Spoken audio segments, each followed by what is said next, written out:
Assalamualaikum warahmatullahi wabarakatuh. Baiklah, pada petang ni untuk subjek pertama, kita akan masuk Tauhid darjah 4 pelajaran 1 iaitu Mabadi Ilmu Tauhid. Okey, untuk yang minggu lepas, saya dah terangkan secara ringkas Mabadi Ilmu Tauhid. Okey, pada minggu ni kita akan kupas lagi mengenai 10 Mabadi Ilmu Tauhid. Okey, seterusnya Ta'rif Mabadi. Okey, Mabadi asal makna dia ialah punca, terbit ataupun sebab, yang bermaksud tujuan yang ringkas sesuatu ilmu tertentu sebelum membaca atau belajar ilmu tersebut. Jadi kita nak belajar ilmu tauhid, apa kita kena tahu apa tu keterangan dia, apa sebab, apa tujuan dia kita belajar ilmu tersebut, sesuatu ilmu tersebut. Okey, baiklah. Seterusnya, kita masuk kepada 10 mabadi ilmu tauhid. Baiklah, yang pertama. Okey, macam biasa kita akan pergi takrif dia dulu. Maksud dia. Apa tu ilmu tauhid? Ilmu yang menetapkan akidah agama Islam tentang mengesahkan Allah. Maksudnya, kita mengakui bahawa Allah itu hanya satu. Ataupun Tuhan itu satu. Hanya Allah Subhanahu Wa Taala. Okey. Ilmu tauhid juga ada nama lain iaitu sebagai contoh ilmu kalam, ilmu usuluddin, ilmu sifat ataupun ilmu aqaidil iman. Okey. Seterusnya yang kedua, kita pergi kepada perbahasan. Perbahasan ataupun mauduk dia. Apa yang kita bincangkan dalam tajuk ilmu tauhid ni. Okey, yang pertama tentang pada zat Allah, iaitu pada zat Allah kita akan bincangkan pasal sifat-sifat wajib bagi Allah, sifat mustahil bagi Allah dan sifat harus bagi Allah. Dan yang kedua pada zat Rasul. Pada zat Rasul kita akan bincangkan pasal sifat wajib bagi Rasul, sifat mustahil bagi Rasul dan sifat harus bagi seorang Rasul. Yang kita tahu sifat wajib apa yang layak bagi seseorang Rasul, sifat mustahil apa yang tak boleh ada pada seseorang Rasul. Baiklah, yang kedua pada segala makhluk dari sudut jirim. Jirim tu misalnya jasad, bentuk ataupun tubuh. Jadi macam bentuk, macam mana bentuk tumbuhan tersebut, ataupun macam mana bentuk tubuh seorang manusia tersebut. Dan arat. Arat ni perkara yang ada pada jirim. Contohnya macam bergerak, berjalan ataupun makan, beranak. Dia untuk apa ni? Untuk menjadi petunjuk ataupun dalil atas kewujudan pencipta. Jadi kita tahulah kita ni ada tubuh. Siapa yang mencipta tubuh kita yang bergerak? Iaitu Allah Subhanahu Wa Taala. Dan yang keempat, pada segala i'tiqad dan kepercayaan. Ini berdasarkan kenyataan yang didengarlah daripada perkabaran yang disampaikan oleh para rasul tentang perkara-perkara yang berkaitan dengan syurga, neraka, dosa dan pahala. Baiklah, seterusnya kita masuk yang ketiga. Sumber ambilan. Sumber ambilan ilmu tauhid ni diambil daripada Al-Quran dan hadis. Yang keempat, kita pergi kepada penyusunan ataupun pengasas. Siapa ulama yang masyhur dalam ilmu tauhid ni? Antaranya ialah yang pertama Imam Abu Hasan Al-Asy'ari dan Imam Abu Mansur Al-Maturidi.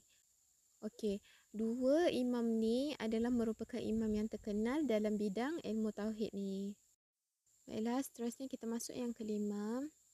Hukum mempelajari. Apakah hukum kita mempelajari ilmu tauhid ini? Hukumnya ialah fardu ain ke atas mukallaf lelaki dan perempuan untuk mengetahui sifat Allah secara ijmali, yang ini ringkas, dan tafsili, yang ini secara terperinci dengan dalil ijmali. Maksudnya di sini setiap manusia ni wajib, yang ini fardu ain, okey, ke atas lelaki dan perempuan untuk mempelajari ilmu tauhid ni, supaya kita semua ni dapat mengenal Allah, dapat mengenal Rasul, dapat mentauhidkan Allah, iaitu mengakui Allah ni hanya satu. Jadi hukum dia adalah fardu ain lah, supaya kita ni tak mudah sesat. Okey.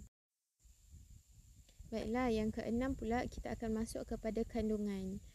Pengetahuan tentang ketetapan pegangan kepercayaan kepada Allah, Rasul-Rasulnya dan beberapa akidah kepercayaan yang lain. Maksudnya kat sini ilmu tauhid ni membincangkan macam mana kita nak adanya kepercayaan ataupun keimanan yang kuat, yang teguh.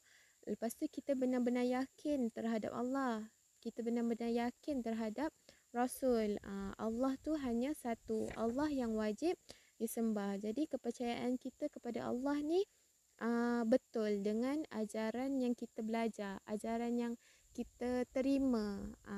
Pasal ilmu tauhid ni betul. Jadi kandungan ilmu tauhid ni adalah kandungan ilmu yang benar. Jadi kita akan tahulah macam mana Rasul tu dilantik, Rasul tu dilantik dalam kalangan manusia, dan beberapa kepercayaan lain lah. Contohnya macam adanya hari kiamat, adanya para malaikat, ataupun kitab yang diturunkan Allah. Contohnya macam Al-Quran.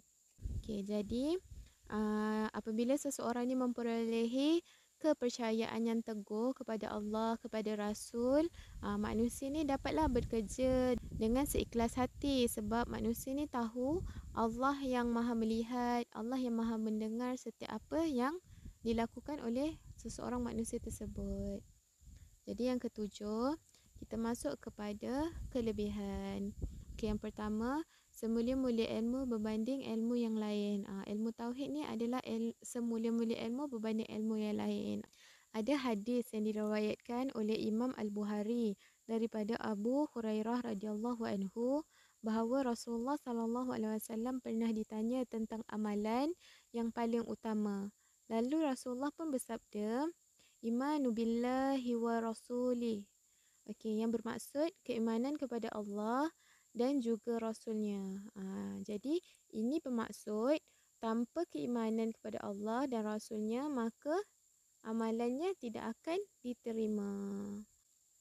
Baiklah, yang kedua, ilmu tauhid asal kepada ilmu lain. Maksudnya ilmu tauhid ni adalah merupakan asas ataupun teras bagi semua ilmu lain. Sebab ilmu tauhid ni dia berkaitan dengan akidah dan kepercayaan kita terhadap wujudnya, adanya Allah, adanya para rasul.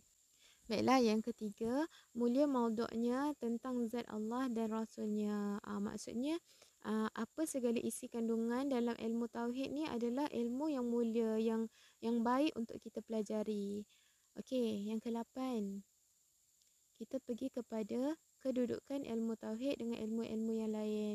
Ilmu ini adalah ilmu yang paling utama. Ilmu tauhid ni adalah ilmu yang paling utama, ilmu yang paling penting, sebab kita belajar tentang Allah, kita belajar tentang Rasul, dan sebagainya. Okey, jadi yang ke-9, faedah. Apakah faedah yang dapat kita perolehi apabila kita membaca ilmu tauhid ini? Okey, yang pertama, dapat mengenal Allah dan percaya kepada Rasul. Maksudnya kita ni tak pernah berjumpa dengan Allah, tapi kita dapat kenal Allah. Okey, kita tahu yang Allah tu maha melihat, maha mendengar, maha pengampun dan sebagainya. Okey. Okey, yang kedua, mendapat kebahagiaan di dunia dan selamat di akhirat. Baiklah, yang ke-10, yang terakhir, ialah matlamat mempelajari ilmu tauhid ni. Okey, apa matlamat kita belajar ilmu tauhid? Supaya dapat membezakan antara kepercayaan yang sah dengan yang batil. Jadi dekat sini kita dapat tahulah mana yang salah ataupun mana yang betul, kepercayaan yang salah ataupun kepercayaan yang betul. Supaya kita belajar ilmu tauhid untuk kuatkan keimanan kita, keteguhan kita dalam Islam, dalam kita percaya Allah tu ada, supaya kita ni tak mudah sesat. Macam sekarang ni pun masih ada lagi kes-kes yang sesat. Sebab apa? Sebab kefahaman ilmu tauhid ataupun ilmu agama tak mendalam. Jadi dekat situ kita wajib mempelajari ilmu tauhid ni supaya kita berada dekat landasan yang betul, yang benar, supaya kita ni hidup selamat dunia dan akhirat.